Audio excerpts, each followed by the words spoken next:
सुप्रभात। मैं जगेंद्र राणा। मौन शिक्षण, मौन शिक्षण, यह है आज की हमारी आध्यात्मिक चर्चा का विषय। देखिए, वास्तव में शक्तिपात, तवज्जो देना, मौन शिक्षा के ही अन्य नाम है। संस्कृत ग्रंथों में शक्तिपात की विस्तृत व्याख्या है और मुसलमान संत इसी को तवज्जो देना कहकर पुकारते हैं। प्रश्न ये है कि हम इस मौन शिक्षा की व्याख्या किस प्रकार कर सकते हैं? इस शिक्षण को प्राप्त करने के अधिकारी कौन हैं और इस प्रकार के शिक्षण को किस प्रकार प्राप्त किया जा सकता है? क्योंकि मौन शिक्षा देने के अधिकारी वे बिरले सद्गुरु महात्मा ही हो सकते हैं जिन्हें साक्षात्कार हो चुका है और दूसरे को साक्षात्कार कराने की सामर्थ्य रखते हैं। तो इस प्रकार के महापुरुष का रंग केवल एक ही होता है और वो रंग है ईश्वर प्रेम। इसी रंग में रंगे ये लोग दूसरे को भी उसी में ओतप्रोत करते हैं। सारे मौन शिक्षण या यूं कहिए कि आध्यात्म की का आधार यही है कि ईश्वर प्रेम तथा ईश्वर का ज्ञान एक महापुरुष दूसरे को दे सकता है। एक व्यक्ति जो सही अर्थों में उस प्रकाश से दीप्त है, दूसरे को भी प्रकाशित कर सकता है। स्वामी विवेकानंद जी ने तो यहाँ तक लिखा है कि ईश्वर प्रेम किसी भी सांसारिक वस्तु से अधिक स्पष्टता दिया जा सकता है। संक्षेप में हम ये कह सकते हैं कि जो महात्मा है वे दूसरे को भी महात्मा बना सकते हैं। इसके अतिरिक्त अन्य कोई जांच या परीक्षण महात्माओं की नहीं हो सकती है। अब प्रश्न ये है कि महात्मा लोग यह कार्य किस प्रकार संपन्न करते हैं? आप किसी भी व्यक्ति से मिलें, चाहे वो सन्यासी हो या सांसारिक, आसक्त हो या विरक्त, आप पर अपना प्रभाव अवश्य डालेगा। हमारे रोम रोम से जो हमारी प्रकृति है वह प्रस्फुटित होती रहती है। बोलचाल की भाषा में हम कह सकते हैं कि हमारी करंट हमेशा बाहर निकलती रहती है। तो इसलिए लोग कहते हैं कि संगत का प्रभाव पड़ता है। किसी बुरे व्यक्ति के साथ आप रहें तो ये नहीं है कि आपको बिल्कुल घोल कर ही पी जाएगा। वो आप पर जाने अनजाने अपना प्रभाव डालेगा जिससे आप बच नहीं सकेंगे। इसी प्रकार यदि आप किसी महात्मा की संगत करेंगे तो वो भी आप पर अपना प्रभाव डालेगा। और जिस व्यक्ति के पास सिवा ईश्वर प्रेम के और कुछ है ही नहीं, वो उसके सिवा आपको और देगा भी क्या? तो जिसमें खुद ही डूबा हुआ है उसी में आपको भी डूबा देगा। तो ये तो एक साधारण सी आम बात है। वास्तव में आप जिस महापुरुष के पास हैं वे एक और ही प्रक्रिया से आपके ऊपर काम कर रहे हैं। आप चाहे उनके सम्मुख हों या नहीं, वह सदा आप पर ईश्वरीय प्रेम वर्षा कर रहे हैं। आप जब उनके सामने बैठकर सत्संग कर रहे हैं तो वे आपके अंदर अपना आत्म तेज डाल रहे हैं। या यूँ कहिए कि ईश्वरीय प्रकाश जो सदा प्रवाहित रहता है उसे अपने अंदर समाहित करके जितना आप रख सकते हैं उतना आपको प्रदान कर रहे हैं। यहाँ पर बिजली के वितरण की व्यवस्था का उदाहरण बहुत ही तर्कसंगत है। ईश्वर एक पावर हाउस है, प्रकाश का या ज्ञान का। यहाँ से प्रकाश सब स्टेशन में जाता है, वहाँ से आपके भीतर तक आता है। आपके गुरुदेव सब स्टेशन के समान है और आपका दिल मीटर है।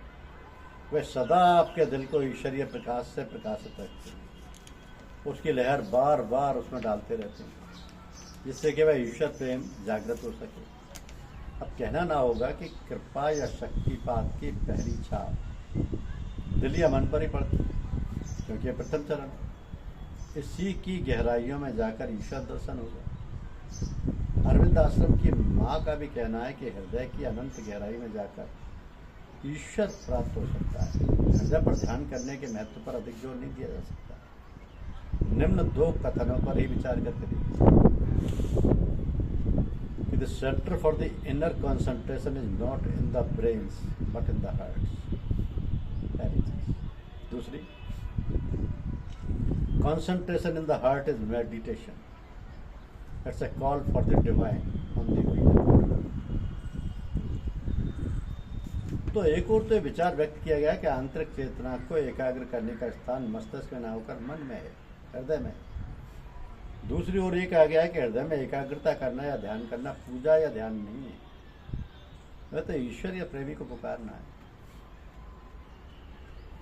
तो संत अपनी आत्मिक सूरत की धार का प्रवेश आप में कराकर आपको ईश्वरोन्मुख कर ईश्वर को सही मायने में पुकारने में सहायता करते हैं। आप यदि उनके सामने नहीं है, केवल उन्हें याद ही करते हैं, तो भी आपको वही सहायता तुरंत मिलेगी, क्योंकि वे सर्वज्ञ हैं, जानते हैं कि उन्हें कौन पुकार रहा है और किसे किस प्रकार की सहायता की आवश्यकता है। इससे भी बढ़कर महापुरुष ये कहते हैं कि वे अपने प्रेमियों तथा सबको ख्याल में सदा अपने सम्मुख रखते हैं और अमृत पान कराते रहते हैं। इसका प्रभाव साधक स्वयं महसूस करते हैं। तो एक प्रश्न बहुधा सामने ये आता है कि एक ही शिक्षक या महात्मा के पास शिक्षा पाए लोगों में इतना अंतर कैसे पाया जाता है। संत के पास जब लोग बैठते हैं और सत्संग के बाद जब उनसे पूछा जाता है कि आपको क्या अनुभव हुआ, सभी अपना अनुभव अलग अलग बताते हैं, जबकि शक्तिपात सब पर एक सा हुआ। ऐसा होने क्या कारण है? क्योंकि संत की तवज्जो का पहला असर मन पर पड़ता है, तो मन उसकी तुरंत व्याख्या कर देता है। अब जिसका मन जितनी ऊंची श्रेणी का होगा, उसको संत के पास बैठने में उतनी ही ऊंची स्थिति प्राप्त होगी, इसलिए उसकी व्याख्या भी सबसे अलग होगी। जिस बात को वो साधक महसूस करेगा वह भी सबसे भिन्न ही होगी। तो संक्षेप में कह सकते हैं कि एक साधक वैसा ही है जैसा कि उसका मन है। अब प्रश्न है कि इस प्रकार के प्रशिक्षण के अधिकारी कौन है? उत्तर में कहा जा सकता है कि जो व्यक्ति ईश्वर की ओर झुकेगा उसी को यह सहायता सुलभ होगी। ये शिक्षण सभी के लिए उपलब्ध है और सब ही उसके अधिकारी हैं। हाँ, इस प्रकार की सहायता प्राप्त करने के लिए कुछ व्यवस्था महापुरुषों ने अवश्य की है। तो सभी महात्मा आप लोगों के भले के लिए अपना प्रकाश निश्चित समय पर प्रवाहित करते रहते हैं। कोई भी व्यक्ति सुबह 4 बजे के करीब ईश्वर आराधना में लीन रहता है, उसे यह सहायता सहज ही सुलभ हो जाती है। तो ऐसे व्यक्ति की साधना सुचारू रूप से अपने आप से चल निकलेगी। अब महापुरुषों का तो वचन है कि जो व्यक्ति सुबह 4 बजे उठकर सुबह बैठ ही जाए तो अनायास ही ईश्वर प्राप्त हो जाएगा। इतना महत्व तो ब्रह्ममुहूर्त में उठने का है ही। इसी प्रकार अन्य और समय भी है जिन पर साधना करने से अति सुंदर स्थिति उत्पन्न होती है। तो मौन शिक्षण का एक और पहलू भी है।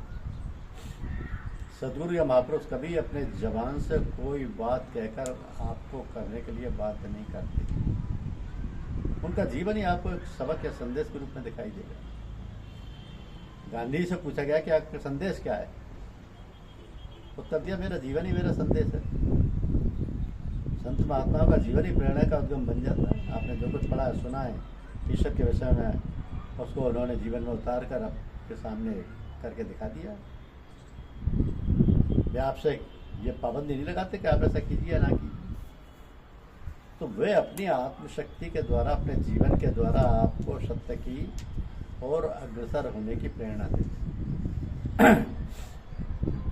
अपनी शक्ति के माध्यम से आपको पूर्ण रूप से परिवर्तित करके एक नए मानव का, जो स्वयं दूसरों को मुक्त कर सकता है, का निर्माण कर देते हैं। ये सब ही मौन शिक्षण के द्वारा होता है। तो साधना में प्रगति हेतु यह आवश्यक है कि हम ये जान लें कि हमारी साधना का रूप क्या होना चाहिए, उसका लक्ष्य क्या होना चाहिए। इससे पूर्व ये भी जान लेने की बड़ी अहम आवश्यकता है कि हम साधना किस प्रकार करें। तो जब तक लक्ष्य और उसकी ओर बढ़ने का मार्ग दोनों ही स्पष्ट नहीं है, तब तक किसी प्रकार की उपलब्धि की आशा करना धूल पर किले बनाने के समान ही होगा। हमें यदि किसी प्रकार की मुक्ति, स्वर्ग या अन्य किसी आनंद की अभिलाषा है, या हम इसी प्रकार के किसी उद्देश्य की ओर बढ़ रहे हैं, तो समझ लीजिए कि कहीं कुछ कमी है। आप यदि मुक्ति चाहते हैं तो दूसरों को मुक्ति दिलाकर ही उसे प्राप्त कर सकेंगे। आप यदि भला चाहते हैं तो दूसरे का भला करके ही उसे प्राप्त कर सकेंगे। आपका भला दूसरे के साथ जुड़ा हुआ है और आप उसे अकेले अपने लिए प्राप्त नहीं कर सकते। आप यदि भक्ति या मुक्ति चाहते हैं तो दूसरों की भक्ति या मुक्ति दिलाकर ही प्राप्त कर सकते हैं। इस प्रयास में यदि आपको नर्क भी मिल जाए तो कोई विशेष बात नहीं है। अब प्रश्न ये कि इस प्रकार के देव या सार्वभौमिक अच्छाई को किस प्रकार प्राप्त कर सकते हैं, क्योंकि इसको प्राप्त करने का साधन केवल एक ही है और वो है प्राणी मात्र की सेवा।